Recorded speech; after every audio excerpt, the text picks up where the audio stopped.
while you're walking in the middle of the countryside, alone.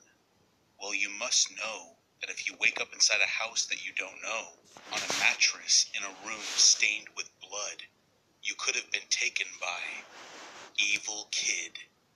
Yes, the character we are going to discover today is different from the others. What characterizes him is the fact of being a child.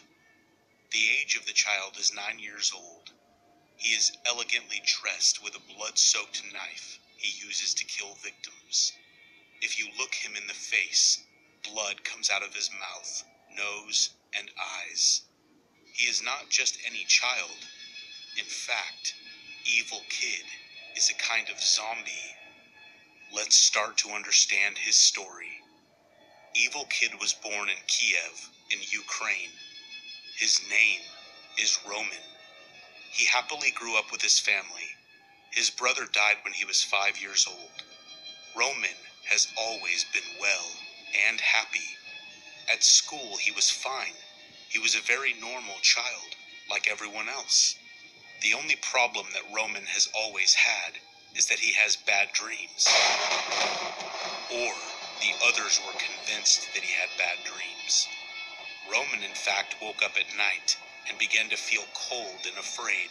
He always saw the same figure in front of his bed, a strange creature with horns, like a demon. Roman saw the figure staring into his eyes, motionless. It didn't move an inch, but the boy felt its breath. Roman screamed in the night, hiding under the covers. His parents woke up to go see what was going on. They found nothing. At this point, his parents told him that it was just a bad dream, and that he could feel comfortable and go back to sleep. But Roman was always afraid. He knew that as soon as his parents had left his room, turning off the light, the monster would reappear. And in fact, it happened very often. The shadow with the horns reappeared, staring at him all night. After some time, the parents decided to take their son to a psychologist, but it didn't work. Roman always saw the same figure at night. Once, his father decided to stay in the child's room to see what would happen, but Roman saw nothing. He only saw the shadow when he was alone. So for a long time he slept with his parents, and fortunately, he got better, even when he went back to sleep alone. For years he never saw that strange figure again. Shortly thereafter, his parents decided to move to the countryside. Roman was happy. He could start a new life, new friends, but he still didn't know what would happen to him. The house was large and in the middle of nowhere, isolated. There was a crazy panorama, very beautiful to look at. In front of the house there was a forest, black, dark, and dense. His parents had told Roman to be careful when going into the woods. He could get lost. Roman had always been a very curious child. He wanted to go in the woods. One afternoon, while his dad was cutting wood in the garden and his mom was down in the village shopping, Roman, without saying anything to his father, decided to go into the woods alone. He was sure that he wouldn't get lost. He brought a torch with him.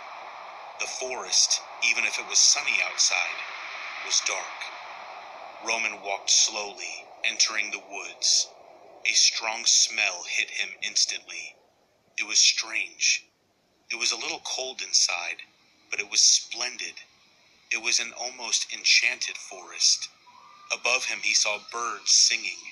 He was surrounded by tall green plants. He was overjoyed. He began to play with the leaves, to run, dodging the trees, jumping the branches, when he suddenly fell into a deep hole. It was a trap. The flashlight he carried with him had been lost during the fall. He could only see the light at the top of the hole where he was. Crying, he started calling for help, calling for his dad. Roman stayed in the hole for hours waiting for his parents. In reality, the boy had gone into the woods, getting lost, and his cries did not reach the house. Darkness was beginning to fall, and Roman was cold. He didn't know what to do. He was just in the middle of the woods, inside a hole. After a time that seemed infinite, Roman raised his head upwards. He saw almost nothing, but he saw figures, black, and one reminded him of what he saw as a child in dreams. Roman began to pant from fear. Now that he looked better, he saw the shadow that had tormented him for years, with horns. The figure was motionless, looking inside the hole. Roman could see his eyes, sparkling, staring at him.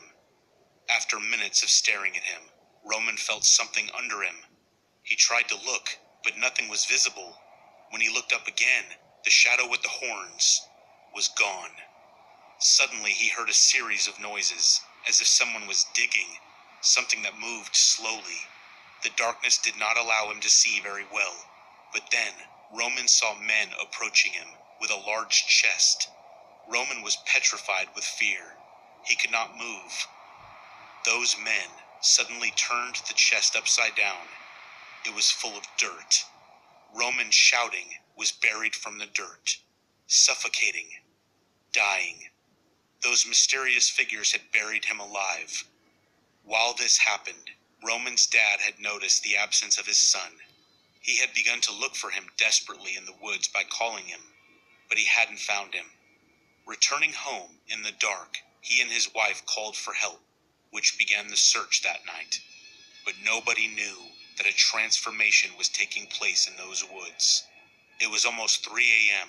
when Roman's mother, going to the kitchen, found that the knife to cut the meat was missing, the largest knife. She immediately started looking for it, but she didn't find it.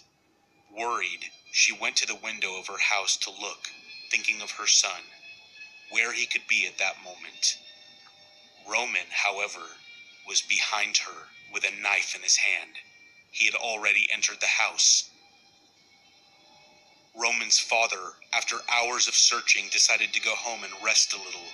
He was about to enter when he saw Roman's face from the window, but he was no longer him.